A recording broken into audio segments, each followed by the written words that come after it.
All right, so this is my new to me MAC10. It's a 9mm. So you look, it says 9mm Ingram M10A1, 9mm 45 ACP. It's got the Cobra logo.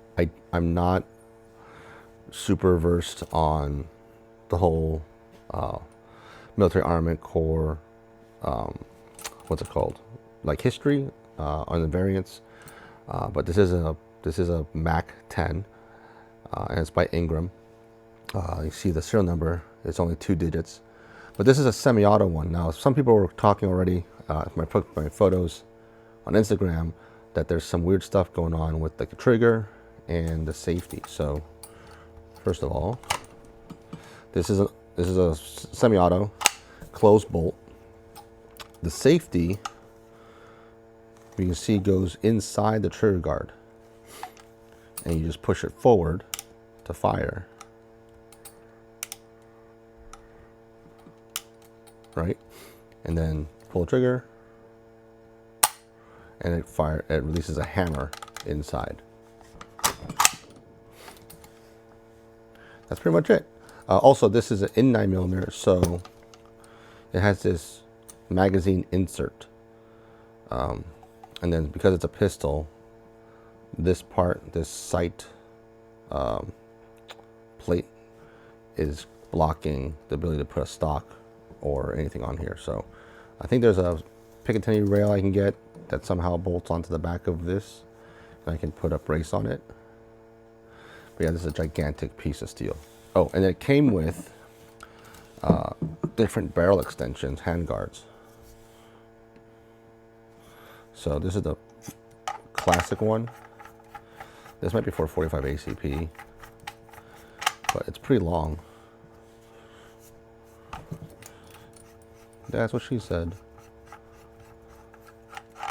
Right? It's almost as long as the gun. And then there's this other one that's shorter.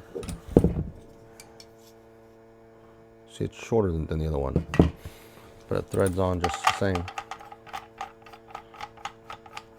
Another barrel shroud. Another shoulder thing that goes up.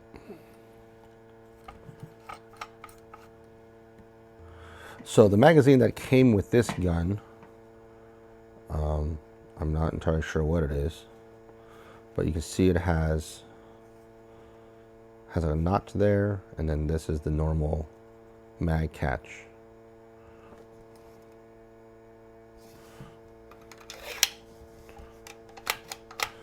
No over travel stop, but it does work. So I want to remove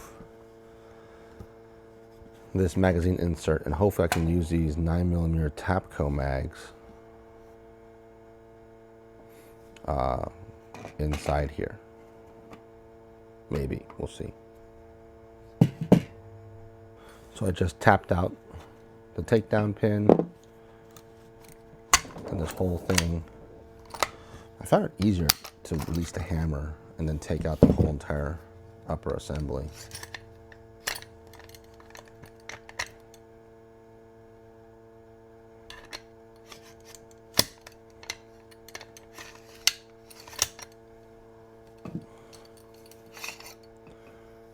Here's the bolt,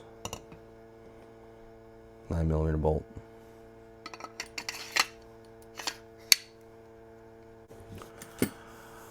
So here's the inside. The hammer's already down, but it catches back there, and then when you pull the trigger, let's see, it pushes the sear catch back.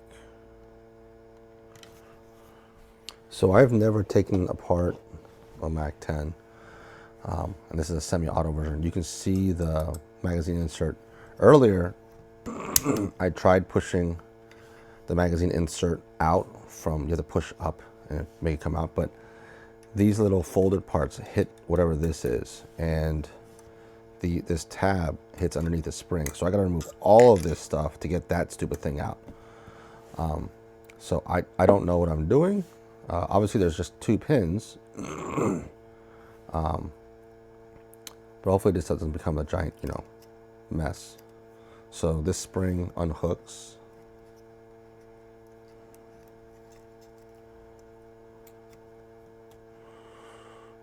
Let's drop the hammer. We'll pop that pin out. Okay, I just tapped out this pin. I had to get a different punch because this punch only goes that far, and I need a skinnier punch to push this pin all the way out. Next up is to, I guess, push this pin out. I don't know what's going to happen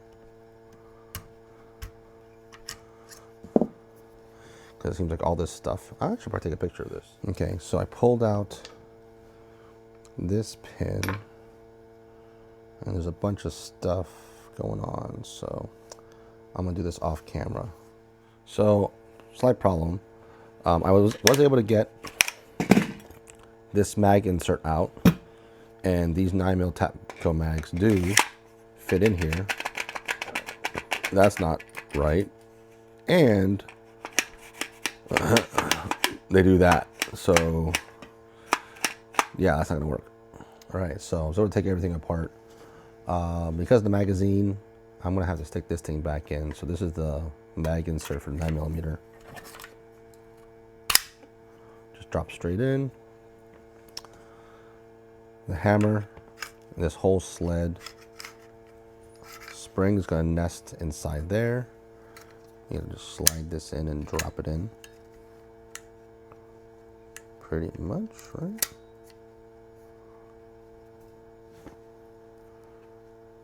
All right, I just put this back together again. So I don't know what this piece does, but this whole pin comes out, the trigger comes out, the spring, the trigger spring is blocked by the safety. The safety just slides, you can see, like that. And now the trigger can completely move all the way down and push.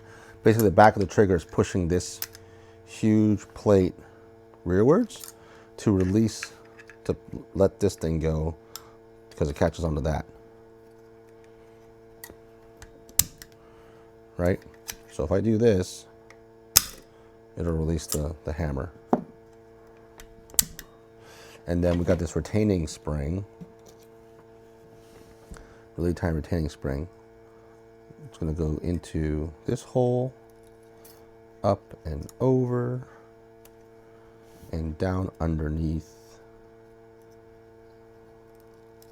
And then it catches underneath in that little race in this little trigger pin. So that prevents the trigger pin from walking. That's pretty much it. It's pretty basic.